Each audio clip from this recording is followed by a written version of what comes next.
That's right. You didn't get my inability Nope. there. Nope. Thank you, Ben, for allowing me to invite several members of the Courage board, and I'm delighted to see Kathy and Diane here. Grateful. Oh, Diane. Okay. Yes. Good. Wow. I saw Kathy.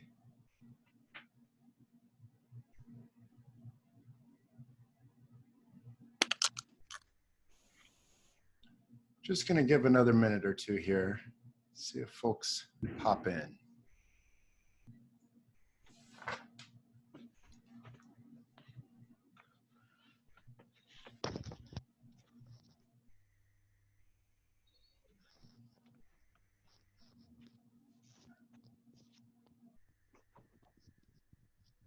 Hey, Paul, welcome. Hey. Looks like Jean's got her ears in. Yeah.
How many are you expecting, Ben? Expecting about 20. Oh, wow. Here's Nancy. Hello, Nancy. Good Welcome. morning, good afternoon, whatever time it is where you are. Many times. I see Yolanda there. I'm assuming that's Yolanda from Dominican Center. Oh,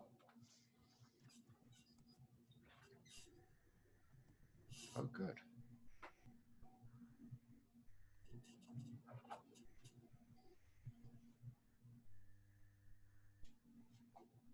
Hi, Kitty. Welcome. Hey.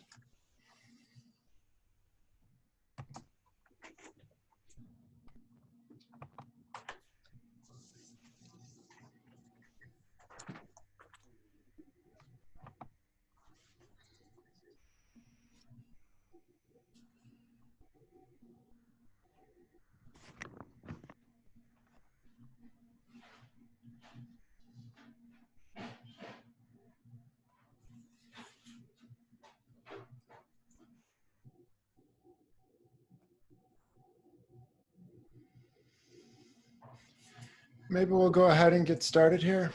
Seems right. So this is the weekly community call for the Retreat Center collaboration. Hello, Millicent. And we have a special guest today to talk about wayfinding. But before we get into that, I want to make sure that I welcome folks. I think most of us have been on these calls, except we have a few guests from Courage who are on the board there at Courage. So maybe Jean, do you want to introduce those folks to us? Be more than happy to introduce these folks to you. Well, you know Sally Hare, who has been participating in these calls and is working on the behalf of the board at Courage and also on the steering committee of the Fetzer collaboration. Diane Petaway, who is in red on my screen in red sweater. She's the present chair of the governing board at Courage. Kathy Gilly is in the plaid shirt right now, and Kathy's a longtime friend of Courage and also serving on the board, and would have been hosting you a few weeks ago had you been here. She was hosting last week, and yep, and then of course you know Justine. So yeah, Courage is here because we're all friends of Dan, because Courage is what we call Dan is one of the Courage Fellows, which is a program we did with Courage and Renewal facilitators, where we met over the course of 3+ years together. And Dan came all the way from BC in order to be part of that group, so he's a dear friend, and we love being with him anytime we can be in circle together. So we're grateful, Dan, for your time.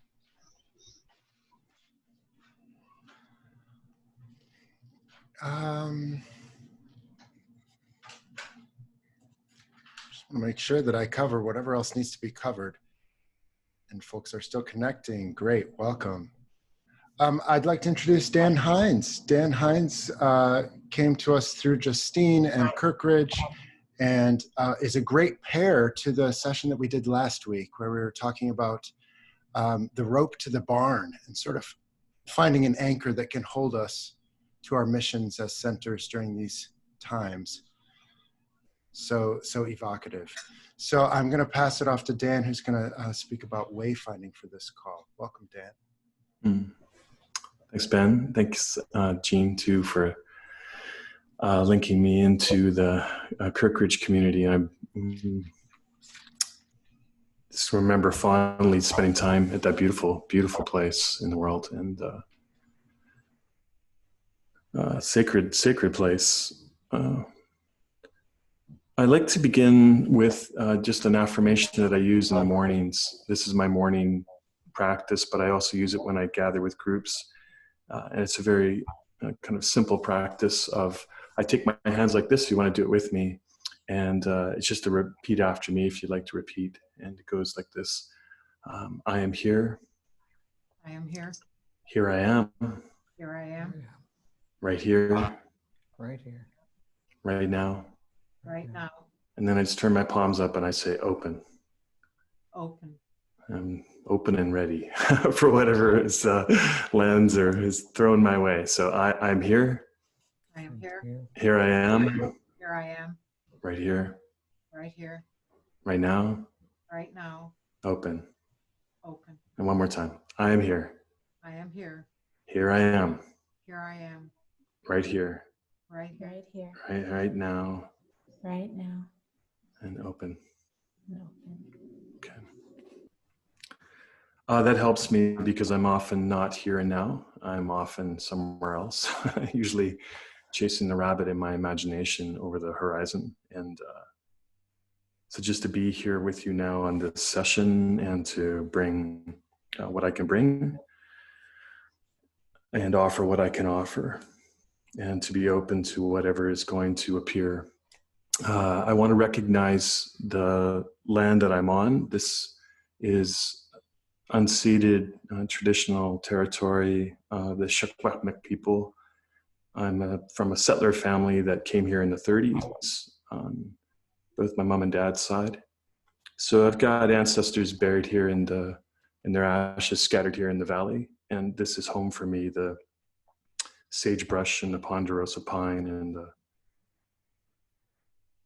fruit trees and the salmon in the river. This is where I belong in the world. So I'm more and more appreciative of the thousands of years that First Peoples were here in this valley, caring for the land, stewarding the land and the rivers,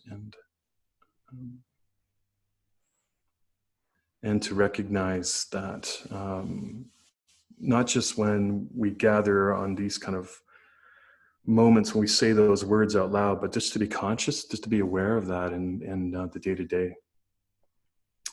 I also want to begin by naming some people into this gathering because I'm aware of,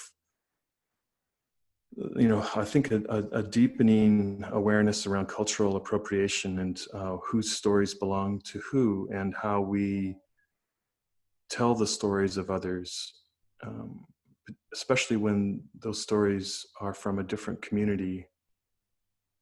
So I want to name the people I've spent time with in Hawaiian Islands on several trips, most recently here in February. But I want to name Kaimana, amazing, kind of a grandfather now to the navigation community, now coaching and mentoring a couple of generations of wayfinders in his lineage on the Big Island.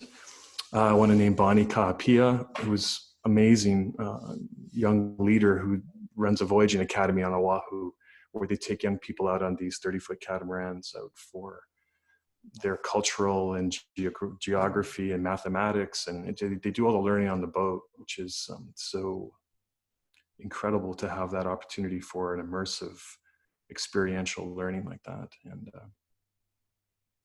and Kat, who comes from Tonga, who was so gracious, telling stories and learning together with her about her voyaging. And I also I want to name Vid. Vid and his uncle Thomas, they come from a small island called Satawal, which is in the Caroline Islands. And Vid's now living in San Diego, working with students from Micronesia who find their way to California. And their storytelling was really quite significant to me because they come from a community that really has 100 generations unbroken oral tradition of learning. And particularly the kind of great-grandfather of the whole movement, Mau Pialug, who came from Satawal, came to Hawaii in the 70s and influenced Nainoa Thompson, who is the teacher for Kaimana. There are so many others. Walter, who was a wonderful elder on Oahu, who really opened up the door for me to come. And I also want to name Joanne. And Joanne's a dear friend of many of us in this call. And she was a professor on Honolulu. And it was just in a chance conversation with her at Courage that she opened the door for me to come to Hawaii and do the learning, because I had been studying and learning on my own before that. So what I'd like to offer today is kind of a movement through some storytelling. I want to begin with my own story, because that's the story I can offer. It's how this all sort of is coming about for me. And then I want to step back and tell you the big story. And because I think it's one of the most remarkable human stories we have. I know there's more and more that there's an understanding the story is reaching out and becoming more known over time, but it's still a very recent story because it had a colonial version that was completely wrong. And now we're relearning, just like a lot of and unlearning a lot of our old stories that were built around injustice, built around inequity, built around a misunderstanding of one another, and some of it intentional, some of it unintentional, perhaps. So I want to tell you the larger story, and then I just want to touch briefly about an opportunity for us today to have some time together with another person, and I'll frame that within a navigational practice that comes from the community. And then we'll have that experience together. And then I just want to open up the space for the remaining time for just open dialogue questions. I'll try to respond to those, or maybe there's an insight that you want to speak to. So that's kind of where I'd like to go today. So there'll be fair amounts of my voice at the beginning, and then I'll slowly pull my voice out of it and allow you to hear from you within yourself, maybe what's showing up for you in your imagination or your pondering, your wonder. So my own story begins, I do love to sail. I don't get a chance to do it as much as I'd like to, because I live about 4 hours really from the coast in the interior of the province. So I take every opportunity I can get to go get in the kayak or get on the sailboat and get on the ocean. And I do quite a bit of time on the water in my kayak and other places. But it was about 8 years ago now that I was invited on a sailing trip for a week. And I was piloting the boat. My friend John has this wonderful 50-foot sailboat that we take out a few times a year. And we were going through a very tricky part where the big ferries come through between Vancouver and Victoria. And I was dependent on the navigation screen because I was watching to see if ferries were coming through this pass or not. And John was watching me, and he said, "Dan, you gotta take your eyes off the screen. You've been focusing on that." And he's really got a neat high-tech system, and it tells you all this incredible stuff. And it has all these layers of information, and it shows you all the boats around you, and it uses radar, and so you're kind of, and shows you your active bearing and your kind of current and leeway and how the boat is slipping and all. It's really a really amazing technology. And he says, sometimes when you're piloting, it says it's so tempting to get inside the glass bubble. And the glass bubble is not reality. The reality is looking around you and taking in with all of your sensory ability what's happening, including just the physical feel of the boat. And it triggered a memory of hearing an anthropologist speak at the university named Wade Davis. And Wade had spent time in the Hawaiian Islands with Kaimana's mentor, Nainoa Thompson. And he had done this lecture about wayfinding and about the ancient practices in the Pacific. And I was really moved by it at the time, but I kind of set it aside. And then this sailing trip reactivated my memory of that lecture. And for the rest of the trip, we really tried to tune in more and more to what was happening around us. And our attentiveness, our sense of noticing and trying to sort of activate some parts of the experience that we had not really been aware of because we were so focused around maps and charts or around the computer or around what was, just sort of the standard ways that you operate and navigate a boat in the technology that we have. And then since then, every time we've gone out now, this kind of deepens for us. And so I just got insatiable, and I started reading books about the ancient practice of navigating, and then this encounter with Joanne, who brought me to Hawaii and exposed me to the community there and learning. And I began to realize and this is what I received from the Polynesian voyaging community as well, that it's not just about navigating, this is about living. This is about a way of being. And yes, it has to do with sort of movement through water or on land, but it's a geography of the soul. It's a way of not just being attentive when I'm trying to find my way through physical space, but it's also a way of understanding how I'm making decisions. In the navigation tradition, they came up with this number, and Kaimana laughs because they don't know where they got it from, but they say that a navigator makes about 6,000 decisions a day. Some of them are very subtle, just a slight movement of the sail or a slight, adjustment of the tiller.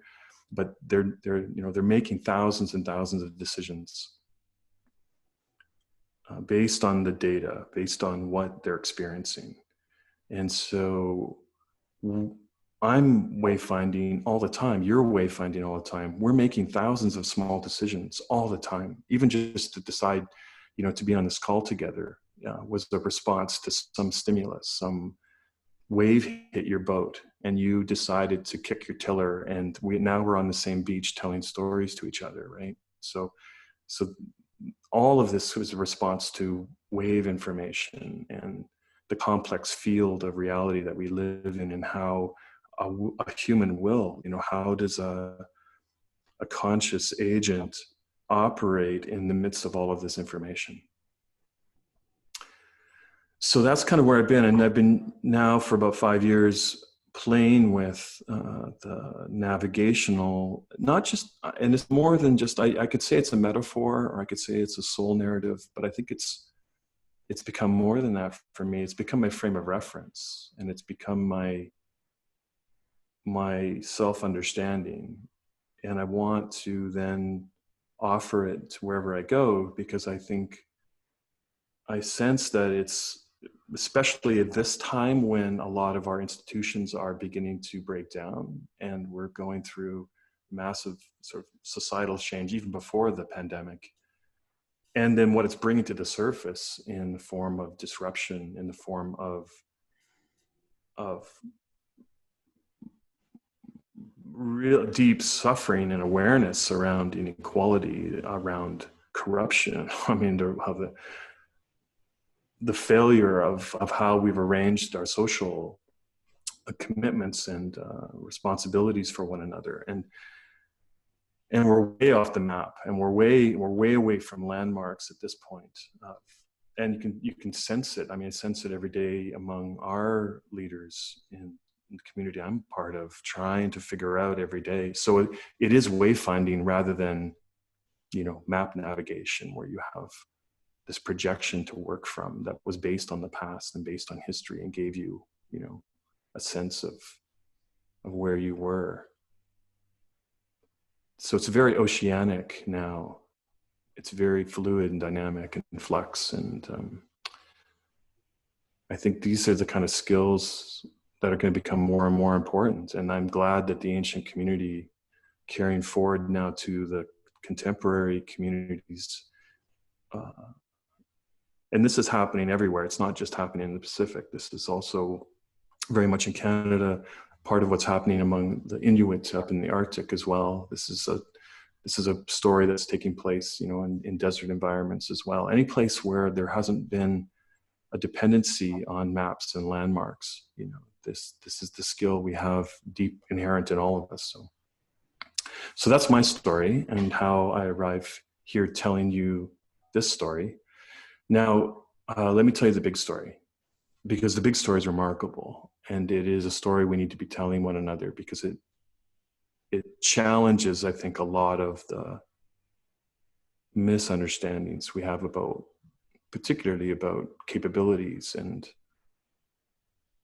what really took place. The last few decades have just kind of been like this kind of aha, yeah, like obviously this is what's kind of going on kind of moment.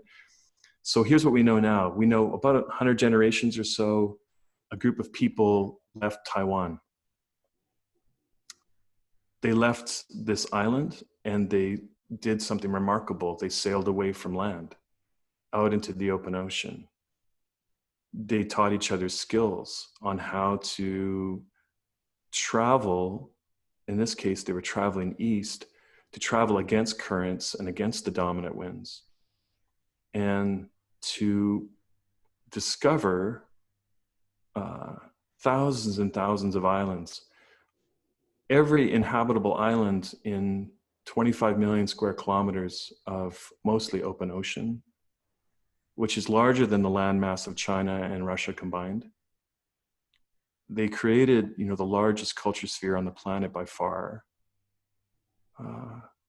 They did it in ways that we don't even really begin to understand. There's no explanation for some of the ways in which people found places like Hawaii. There's really no good explanation. It's 2,500 kilometers, from Tahiti, where a group of people left there, went out, took them 40 days. They had to cross the equator. They had to go through two very different zones of trade winds and currents between the southern and northern latitudes. They had to cross the doldrums, which is a very difficult area to cross. And they had no idea that Hawaii existed at all. They had no idea there was anything out there. And how they did it is still not really understood. That's why when the Europeans showed up in the Pacific in the 16th and 17th centuries, they didn't have a way. They didn't have the kind of a possible imagination even to understand what they were witnessing. That they witnessed these people that were everywhere they went, and crossed huge distances that they could barely sail. I mean, they sailed with great risk in their crafts that they had at the time and the navigational abilities they had coming from Europe. So what we know now is that they did it all by being attentive and aware, and they taught one another through mostly song and chant tradition how to sing one another, sing each other from island to island, how to notice very subtle pieces of information that would escape someone like me who is out in the deep ocean, who has no natural navigational abilities in that area. So I'm Kaimana explained to me as well that there's some abilities they don't even understand that Mao talked about. Mao, who was from this unbroken lineage, and then trying to communicate to them what how he navigates, there were pieces that still didn't make any sense to them of his abilities. We know that they used the stars. They used celestial references of the sun and the moon alongside. They paid attention to clouds. They paid attention to the colorations. They paid attention to bird activity. And they were taking all of this information in a way that is, now here's the radical part. They had no bird's eye perspective. They had no mapping. So they created no maps, no charts. They never really took themselves off the deck of the catamaran and lifted themselves up into the sky to look down and then create a two-dimensional projection we would call a map. They had no magnetic compass.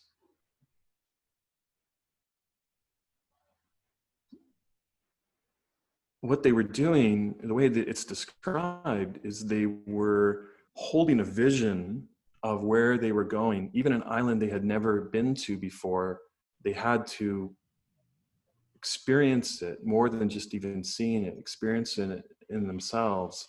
And in that experience then, they found their way to conjure up and manifest the island and bring it to them.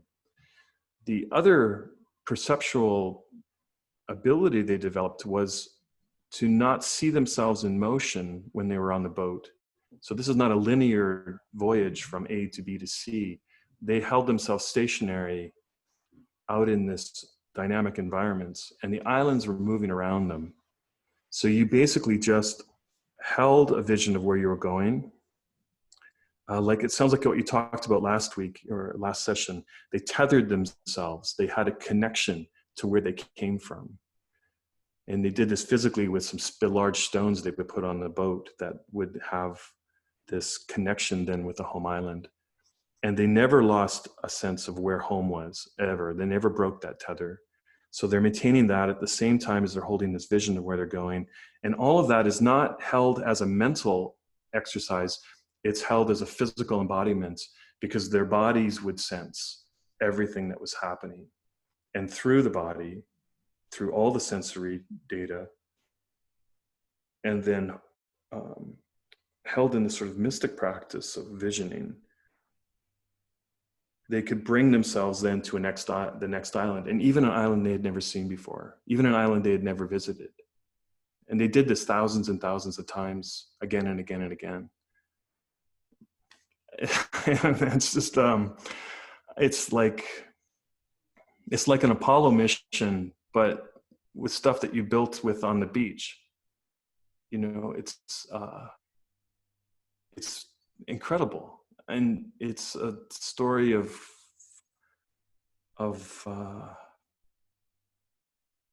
the capability that lies within us and the resources that we have.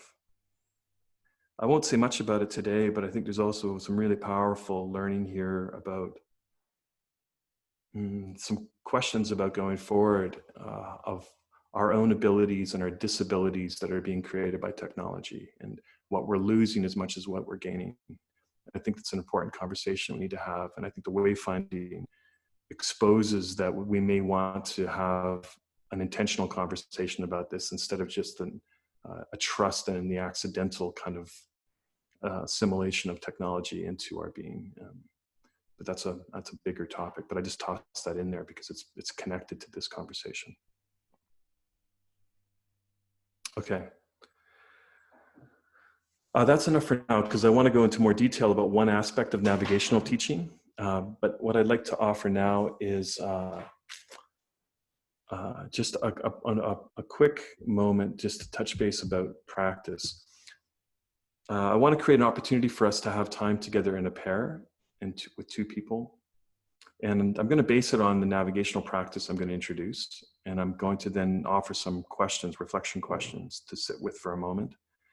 And then to get into a group partner of two. And in the tradition that I'm part of, the Circle of Trust work, or the Center for Courage and Renewal, The gift I think it offers is that in these practices, we get to create conditions that make it possible to hear each other into deeper speech, to be able to create trust that we can just hear ourselves. So today we're going to have devoted time for each person, one at a time. And I'll introduce a little bit more discipline around that as well when we get to it, of how we can hold that space and border that space for each other. Okay. So let me jump into now a navigational teaching for you. When I first started reading about traditional navigation or wayfinding, I had this bias towards star navigating because I thought that was probably the primary way, because the stars are very reliable. You know, a traditional navigator would memorize about 200 stars. So they would know where they rise and where they set. And that's when they're useful. They're not really of much use once they get higher up, but right at the horizon, they're really useful. And you basically transition all through the night. And I've seen this on the sailboat, you know, where we watched stars come up and drop when we're doing a night sail.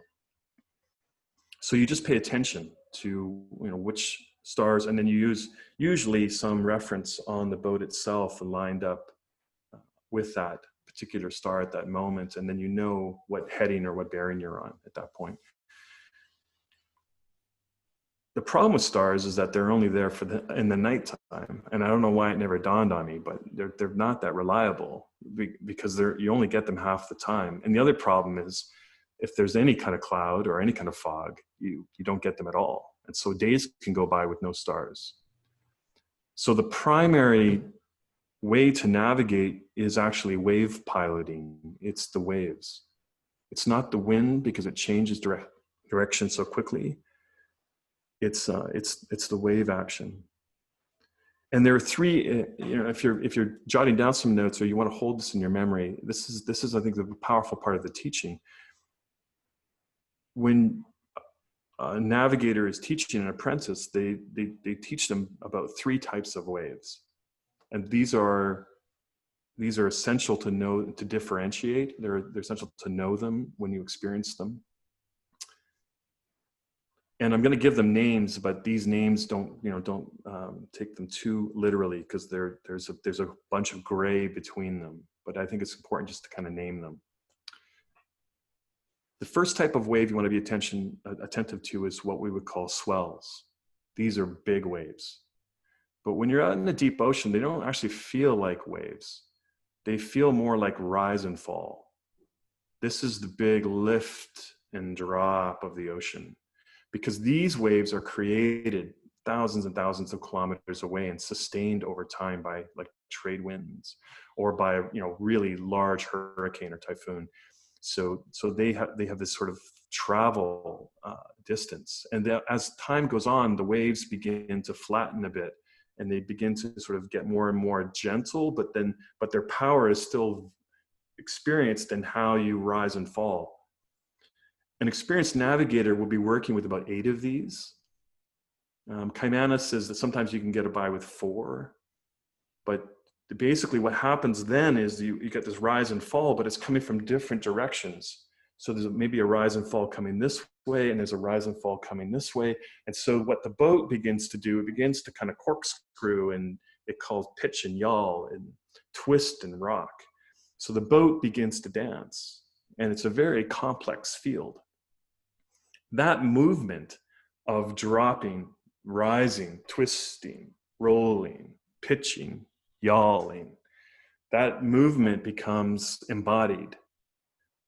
And as that becomes embodied, you have a sense then of what it feels like to be on course, like what it feels like to be on a bearing. And that is held in the vision. So it's not even a visual. And Kaimana said the problem with daytime is that you can get confused by the visual information. Your eyes can trick you. So you don't rely upon, you can see the swells and you can use your eyes, but you don't rely on them, because at nighttime you don't have access to them. But also even during the daytime, you want to close your eyes a lot of the time and just feel if you're on bearing or not. And does it feel right, or does it not feel right? And if it doesn't feel right, then it means that you've somehow kicked off course somehow. Kaimana told the story of his teacher, Chad, who, it was the middle of the night. Kaimana was up in the navigator seat. He was dozing and sleeping. And a navigator has to basically, on these long voyages, like between Tahiti and Hawaii, for instance, that's, almost 40 days, you have to stay awake, except for cat naps, because you can't lose track of where you are. It's all what we call deductive reckoning or dead reckoning. So you've got to maintain a sense of the speed of the boat,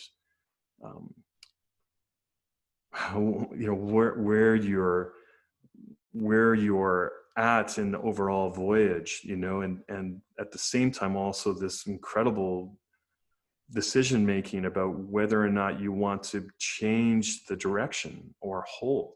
And it's thousands and thousands of adjustments.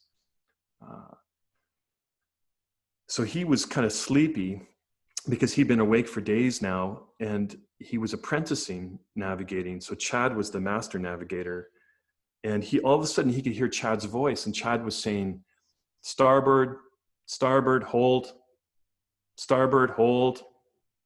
He was sleeping, he thought, in the tent on the deck of the catamaran, this big 60-foot catamaran. I got a chance to be on a couple of these when I was on Oahu.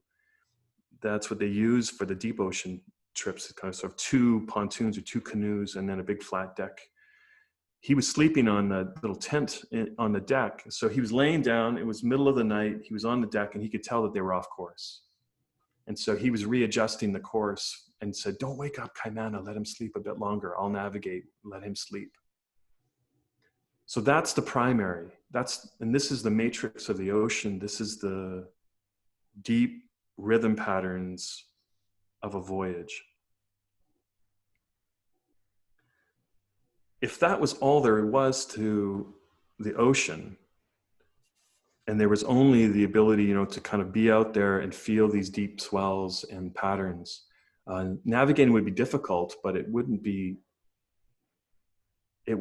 as complex as what reality is, because there's a second type of wave that you also need to differentiate. And this is where it gets really difficult, really difficult. These are storm waves. So you have swells, these big waves that are created thousands of kilometers away. They're very reliable. They last for months. They travel huge distances. Some of them are very subtle, though, even though they're powerful. They can be, very gentle at the same time. But then you get these storms. So you get localized weather, and it's circulating and traveling around you. And these small storms generate their own wave patterns. And some of them can be very, very ferocious. They can be very strong gales that are happening. And they break up all the swells. And they create not just chop, but they introduce their own lift and drop. They have no navigational information. They tell you nothing about where you're going.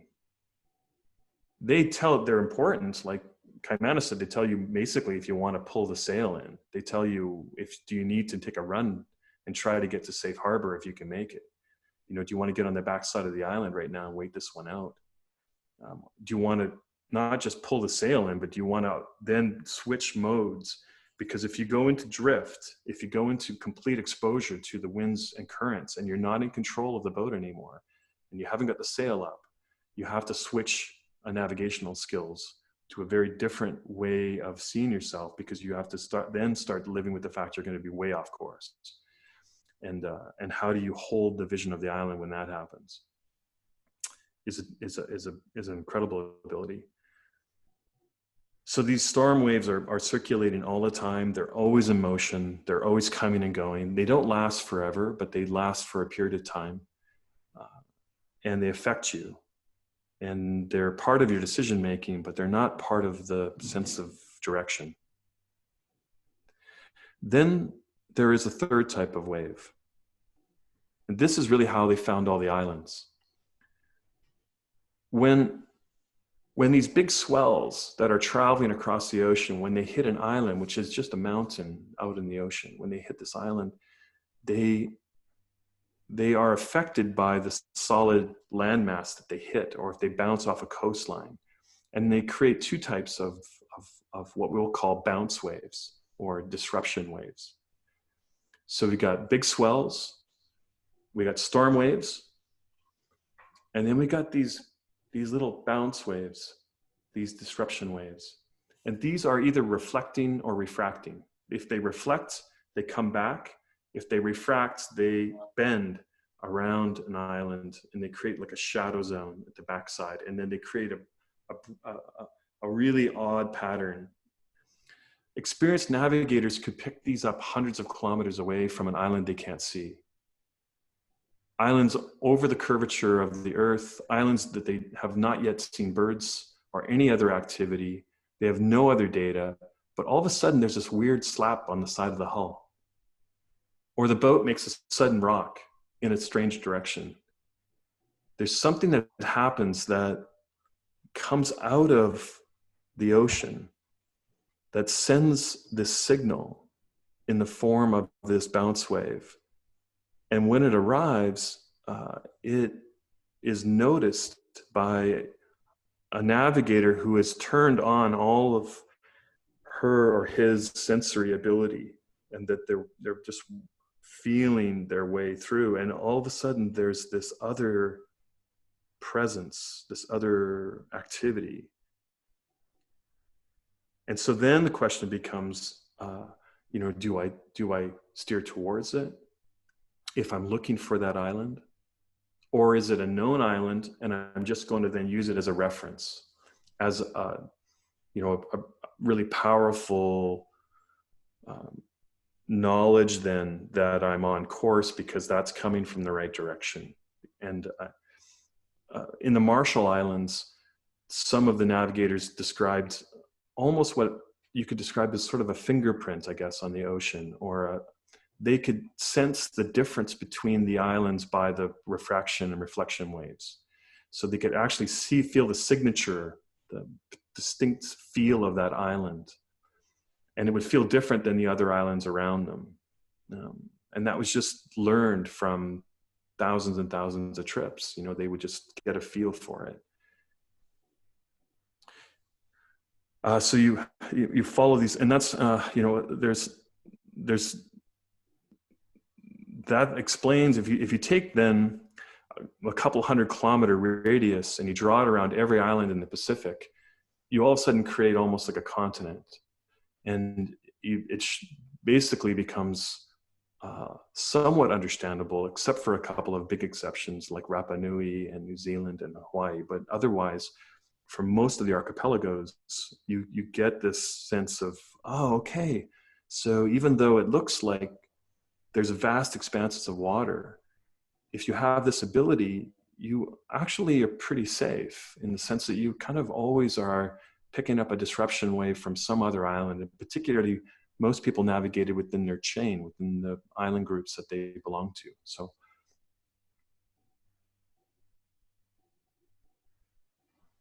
those are the three types of waves. Now let me go ahead. I want to share my screen with you, and then I want to raise up some possibilities here. So let me do this.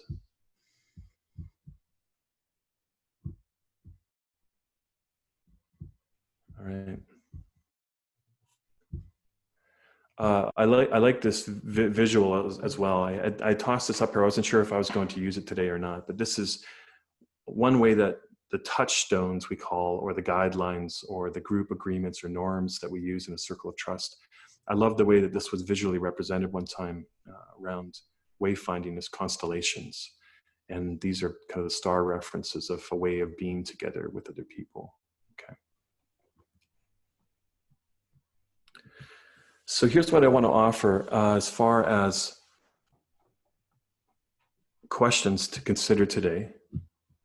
And these are the questions that I ask myself, and I do a guided meditation from time to time where I place myself in my imagination within my life as a voyage, and I just start paying attention to what's happening to me physically. Sometimes I do this when I do yoga regularly, and sometimes before I begin my yoga practice, I do this as a bit of a check-in for myself as I stand in mountain pose or in this kind of standing pose, and just pay attention to what's happening in my body, what kind of information I'm receiving. And this is one of the questions I ask is, what helps me find this very trustworthy swell pattern in my life? What does the pattern feel like? Like when I'm really in my life, when I'm really paying attention, when I'm really in this, not always a comfortable space, but I'm in this place of deep, I can sense that I'm referencing off of something. And there's a confidence, even in the midst of maybe a bit of grief or suffering or sorrow, as well as my joy and peace of mind. This is deeper than just my emotions. My emotions are operating as part of the information field, but there's something deeper happening here. And so what helps me to find this? I guess that's the question around practice. What is it that I'm doing that's going to enhance my own navigational skills?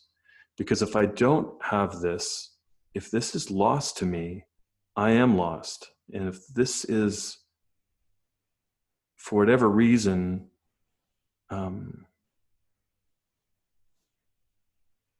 a missing awareness,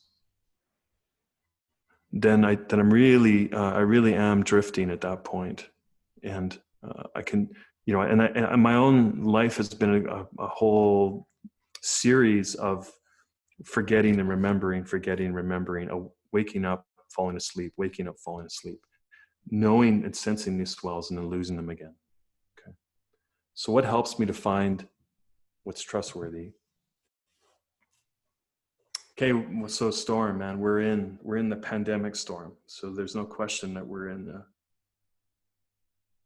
a big storm here, and we're in a storm about how we care for one another and how we have oppressed and brutalized and the violence in our society. So there's storm waves.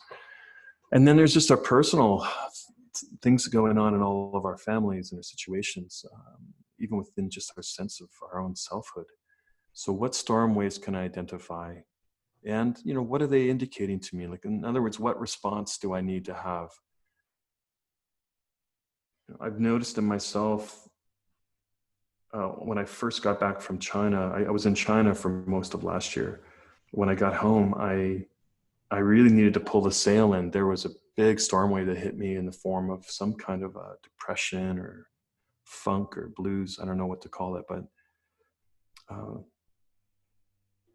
yeah. So there's moments when we need to really do some deep self-care. So these storm waves can sometimes be incredibly important for us to pay attention to. And also to differentiate them from the swells. So naming them, giving them some language, I think is really quite helpful to raising them to the level of consciousness, actually describing them. And then, what are they indicating? What response do I have to them? And then these bounce waves, where are they coming from? What island maybe are they indicating? What intuition or hunch or what glimpse? What do I sense over the horizon?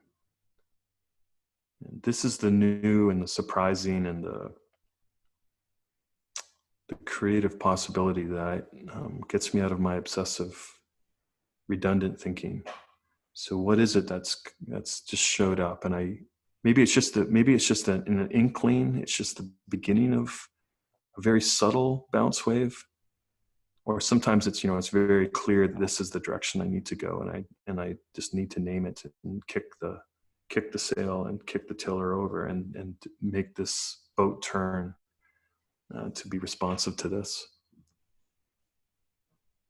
Okay, so if you've got those written down, that's great. If you weren't writing but you just want to hold these in your awareness, I want to offer. It may just be one of these questions.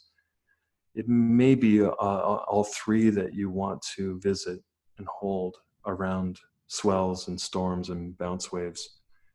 but maybe one in particular really stood out to you and resonated on some level. So pay attention to that as a good possibility for what you want to play with. Let me stop my share now and come back to the room. Yeah, great. Thanks, Justine, for writing those questions out. So they're there in the chat window. That's great. That was good thinking. What I'd like to offer now is Ben's going to create some rooms. We're going to go into those rooms as pairs. I'd like in the rooms now. We got time. We got another 40 minutes or so. Is that right? We end at noon Pacific time. Yeah. Okay. Great. So let's give 10 minutes of devoted time to each person in the room. And in that 10 minutes, I want to open up a possibility for you to just begin to stream whatever is coming into your awareness around these questions that arise from the navigational practice of wave piloting. And just trust that flow, trust that energy and that awareness. And yeah, whatever comes from the silence, whatever comes in the form of words, whatever you would love to hear spoken aloud and to hear yourself say. I want to suggest that when you get to your room, decide who will go first, pick an order. Whoever feels more prompted to go first or last, just decide on that together. And then in that devoted time, when the first person begins, the other person who's listening, and that's all our role is going to be today, is just to listen. In that role, I find it on Zoom to be really helpful to turn off my camera. And so I want to suggest that you do that. You turn off your camera if you're listening. So mute your microphone, turn off your camera. Your presence is still active. And the other person, because their camera is on and their microphone is on, they know that they're being heard and seen and witnessed, and that there is a loving person who is holding space for them, who's giving them this opportunity to actually speak out loud what we're noticing about these waves. But there's little interference, and there's little other forms of distraction coming from our interpersonal connection with one another, which is beautiful in most settings. In this setting, we're going to try to mute it down and turn it down so that we enhance the presence, but we minimize the feedback. Okay. Then when the time is up, you'll have to keep time internally in your group of that 10 minutes of time. Then there'll be a switch, and you'll have 10 minutes of devoted time to switch roles. It's perfectly fine if there's a fair amount of silence. You don't have to fill the space with words. You can just allow it to be and just see what arises. But then at that end of that full 20 minutes, you'll get an invitation from Ben. And maybe Ben will just go like sort of 21 minutes total, just so there's a bit of transition time as well, so it's not tight. And then there'll be a warning that'll come across that you're about to be brought back into this space. And I don't know, do we work with a 1 minute warning usually? Something like that. Got a 30-second warning if that works. 30 second, okay, great. Yeah, and then the trap door opens and down you go. So just be aware that Zoom has a bit of this rough re-entry when we come back together. So you will have a little bit of time to wrap up if there's still a person speaking, but know that it's coming. And I also want to suggest that if you do get to the end of the time together and there's a bit of space at the end to expressing gratitude is beautiful, to appreciate the other person, and the time together is great. Try not to give it a tidy ending. Try not to give it a summary. I've been in these circumstances where the practice was held so beautifully until the very end, and then all of a sudden someone felt the need to kind of wrap it up in a bow or make it somehow meaningful at the end, or interpret what each person had said, and then we don't have, leave it messy and frayed. Leave it like the ocean. Yeah, leave it just full of storm waves and swells and bounce waves. It doesn't have to be clear. We're wayfinding. So we're just going to sort of end with that same kind of energy of just allowing it to be, and just continue then sailing wherever it's going to take you. Okay. Mm. All right. Does that all make sense? Get the sense of that opportunity? Okay. All right. I've got. And if you want to just take a moment too at the very beginning and just check in with yourself physically, just really be present in your own body with your feet on the ground and your, just a sense of really breathing and relaxing and then noticing and then speak from that place. I find that to be really helpful to get out of my, I can spend, all my time up here, but this is what this has been teaching me along with some other wonderful teachers in some other lineages, but just to get down in here into my heart, into my body, and then speaking from that place of notice. Okay. And then when we come back together, I just want to open up the space for a discussion, conversation together.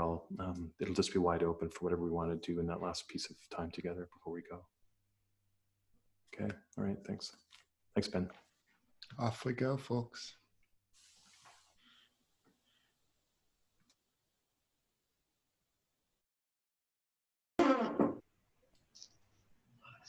Nancy and I flew back in. I Yeah, I was kind of lost in my own stuff. Well, Nancy, it was lovely being with you. I was just like, Yeah. I was like getting cast off the boat. It was like, whoa! I know. All of a sudden you're sailing along, and then all of a sudden you, It's like- oh man, it's getting shallow. All of a sudden, I'm on the beach. How did that happen? And I kept referring to Dan as Mark the whole time, so I hope that didn't confuse I figured it out. even more. All right. But you said to leave it rough, so we did. Good. Good. Perfect. Just a couple of things as we re-enter. Thanks for being willing to hold space for each other and to honor yourself and whatever truth telling you needed to do. For me, it's always, I'm really aware that I'm ready for some of my truth and I'm not ready for other parts of my truth. So, I just kind of embrace what the waves I can detect and the waves that I can't detect. So, I still got a question here, but I'll get to the questions in a moment. There are two things I wanted to mention just as we transition to some open time for discussion together and maybe question and response. One of them is something that came to me that I didn't mention, but I want to mention it now, is that there's actually a very important, not just spatial relationship going on in navigating, but there's actually a time reference that's quite important to understand. There's a tether to the home island, which is really how the past continues to inform the present around identity and a sense of connection to something larger, and also to belong to community and to be embedded in community and to know sort of where our loyalties and deeper commitments lie, and also this sense of a place that is deeper than the questions I'm holding, from which my questions arise, this tether to that place, that source. So that's the past and everything that's happened to me so far in my life, and how it then connects me to the present moment. And then the bounce waves is really the future coming to the present. So it's the island I have not yet visited, but it is already sending me signals. So it is the future coming to me in the present. So there is this sort of a practice of presence, a practice of being in the present, but there is a recognition of how the past and future are also playing through these other awareness that you also have to hold, and not just being present on the boat, but also to be attentive to how the future is arriving and how the past is informing. The other I want to say is that I didn't say at the beginning, is everyone I met, I always ask the same question, which is, thank you for teaching me. Thank you for opening up to me your knowledge. And what can I share and not share? What do I have your blessing to speak to or not speak to? And everything I told you today came with blessing, not just with permission, which I don't think is the right word, but it came with blessing and also encouragement and a sense of, please tell this story, because this is a story we want the world to know. This is a story that needs to be told in this time. So it is, there was a time that a lot of the navigation was held in secret and was held by a very small group in a guild and was not shared openly. And Mao and others were very adamant that this is a time when these stories need to be told openly and freely, because this is a time when the world needs to know this. So that's what I'm speaking with their blessing. Okay. All right. Now, there are some questions in the chat box. Do you want to start there? How can I find out more? Yeah, and Wade Davis, great. Thanks. Someone already mentioned that. That Wade Davis book is called The Wayfinder. It's actually a series of lectures he gave on CBC Radio back in 2009, and it's not just about Polynesian Voyaging Society. That's just one of the 5 lectures. The others are really, and the subtitle is important. It's called What Ancient Wisdom, Why Ancient Wisdom Matters in the Modern World. And Wade is exploring not just navigational practices, but he's, South America and Central America and Africa and different places, and then North America, and what he's noticed as these years, and then the book there. So great. So now it's wide open if there's a question or a observation or a noticing that you want to speak to.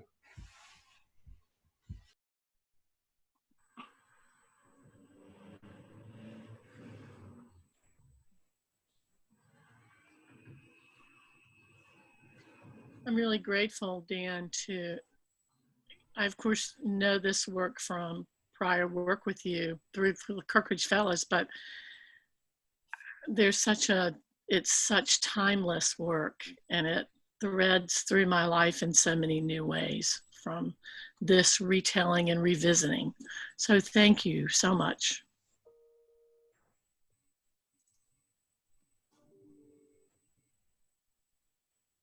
Dan, one of the things that I viscerally noticed is that I was getting totally seasick when you were talking about the waves. It was, I actually had to lie down, and now I feel better after speaking my truth and trying to make sense of all the waves that were coming at me.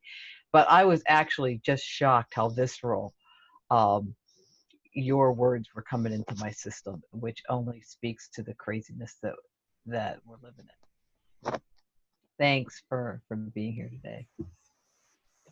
Yeah, thank you, Jean. And thank you, Diane, too, as well, for your words. I didn't verbalize my gratitude too, but thank you. And Jean, I think we're all picking up the disorientation, this profound confusion. And that's what it's felt like for me as well. That's certainly what I spoke to today as I was in my small group, and noticing how many of my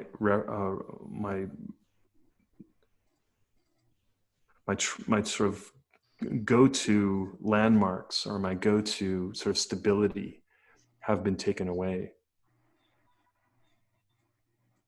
Even my sense of identity these days, it's really been raised huge questions around me of how my ancestral story, up to this point, and how some of it I need to radically re-understand it all.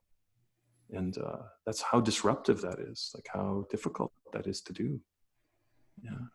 And it seems like we're all trying to do it together as well, not just as individuals, but societally at the same time, and open up all those doors. And so, seasickness might be the proper physical response to it, Yeah.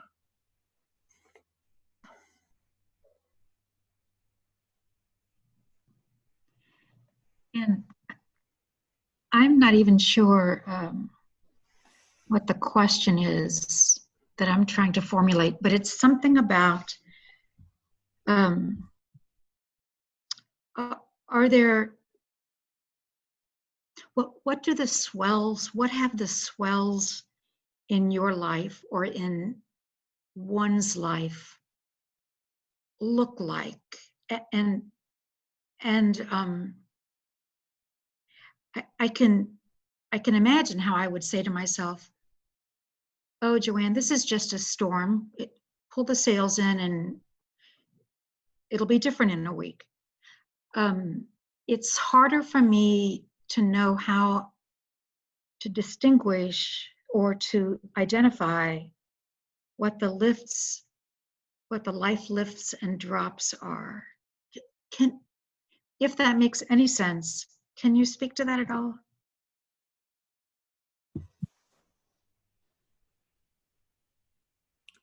Yeah, that continues to be the kind of bewildering question for myself, and this kind of bafflement that I carry around my own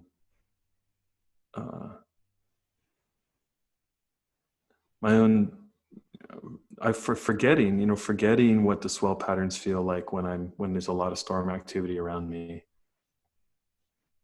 and then the grace that comes at times when it just sort of returns on its own, not because I've willed it or not because I've been particularly attentive, but all of a sudden I just wake up and notice, whoa, that storm really did pass, right?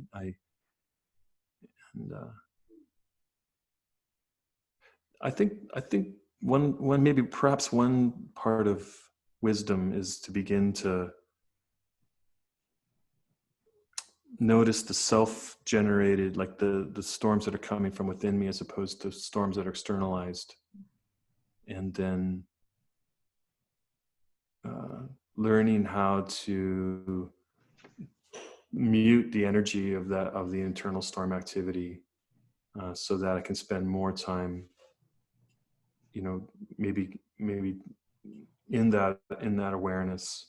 And then accept the fact that there's going to be external storms that are certainly going to disrupt those kind of nice, beautiful, peaceful, established patterns that I love. I mean, God, I love it. I love it when I'm in the swells. I love it. It's nothing better. When where I'm in my own skin, fully accepting the reality as it is, and feeling, God, I live for those moments. And then they become important references for me in my memory. Maybe that's part of it too, is memory becomes quite important, to not lose though, to somehow hold that. Maybe not cling to the memory or want to recreate it exactly, but to reference off of it.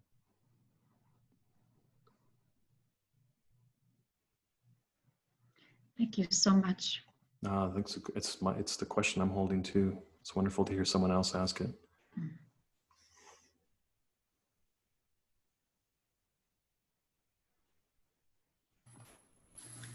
Dan, I'm really reflecting on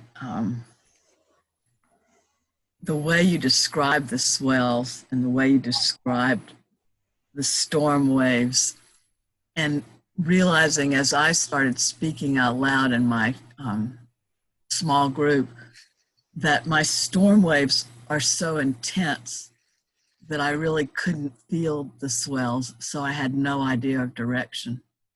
That was just very powerful. Thank you. Mm-hmm. And I love the way you sent us into these small spaces. I learned so much from the sharing, and it really struck me that how the voices of others that we sit with in these very close and deep questions, they're part of our swells. They're part of our intuition. Sometimes they're part of the storms, but they're so powerful. I'm really very grateful to my partner in my space, and to you for setting it up, and all of you for holding it.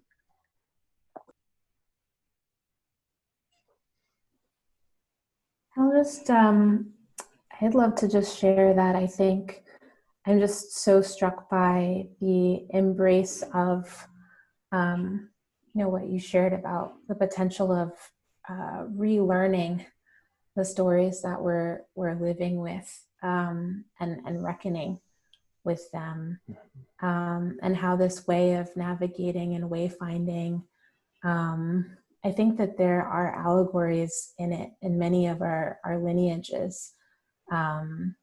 I just personally think about how many folks navigated their ways to freedom in the midst of slavery. And while, for example, Harriet Tubman was considered quote unquote illiterate, she knew how to get hundreds of people to freedom and had a sense of time beyond time that could allow her to proclaim, "My people are free." And to not only get people to freedom, but to actually set up communities where women were creating their own businesses, operating outside of the system, all in a time where the structures around her said otherwise.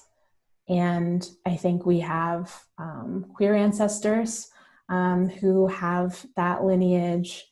We have prophetic traditions. And so I love this moment where we can relearn, reclaim the stories of the ways of the multitude of ways of knowing our ways forward and navigating in uncertainty. And just really gratitude to you for lifting up and sharing this particular tradition with us.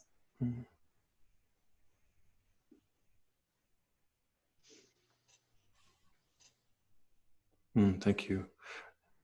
Yeah, and I'm very aware now as I consider my own unlearning and relearning and brokenness and this kind of deeper wholeness, how little imagination I've had at times, and how much more imagination I need to discover. You know, that's one of the things I've discovered most about the wayfinding story has been that it's far more incredible than we have imagined it to be, and that's true for all of our stories and all our lineages. And all it requires of us, I think, is just the willingness to be able to imagine and to set aside those judgments that have kept us locked into old narratives and old stories. You know, I was able, the last year he was alive, a wonderful writer from Canada, Ojibwe from Ontario, what's called Ontario now, Richard Wagamis. If you ever get a chance to read any of Richard's novels, incredible writer, Indigenous writer. But Richard said, you know, the trouble is the old story is over, but we all still cling to it. But it's over, folks. Like, it's, in his case, he's talking about the old story of colonialism. It's over. It's over. The trouble is we're writing the new story together right now, and we're just beginning to write it. And so we don't know how it's going to turn out. And we don't know what all the characters are going to do. And so we need to write it together. We need to have enough imagination that we can rewrite the story together at this present moment.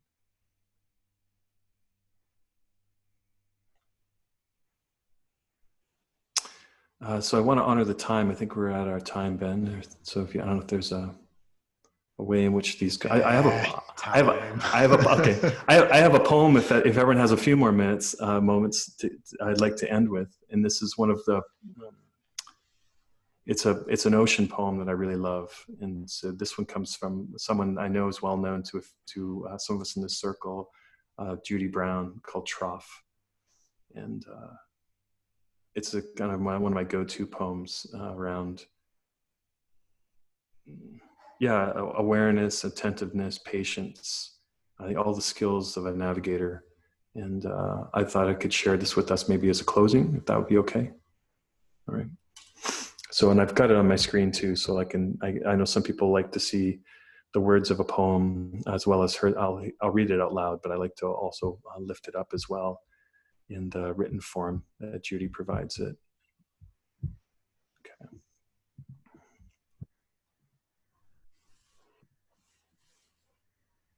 It's called Trough. There is a trough in waves, a low spot where horizon disappears and only sky and water are our company. There we lose our way unless we rest. knowing the wave will bring us to its crest again. There we may drown if we let fear hold us within its grip and shake us side to side, and then leave us flailing, torn, and disoriented. But if we rest there, in the trough, are silent, being with the low part of the wave, keeping our energy and noticing the shape of things, the flow, then time alone will bring us to another place where we can see horizon, see the land again, regain our sense of where we are and where we need to swim. Judy Brown.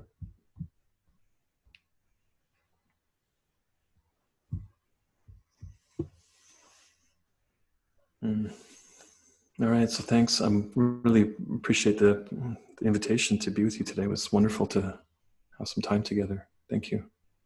Thank you. Thank you, Dan. Thank you all. See you next week. Thank Thank you. you, Bye, Ben. everyone. Hey, bye everyone. Thank you. Yes, thank you for letting us be part of this space. Thanks for joining us, Kathy. Dan, one more question on the chat box. Yeah, Judy Brown. The Indigenous writer that you named. Oh, yes. Okay. Yeah, I'll type his name here for you. Thank you. Yeah. Richard Wagamese. And he wrote a wonderful book called Embers as Yes. well, which was my every favorite. morning he wrote meditations and he just gathered them together and they were published after he died. And so they were just a set of his meditations. Thank you so much. You're welcome. Okay.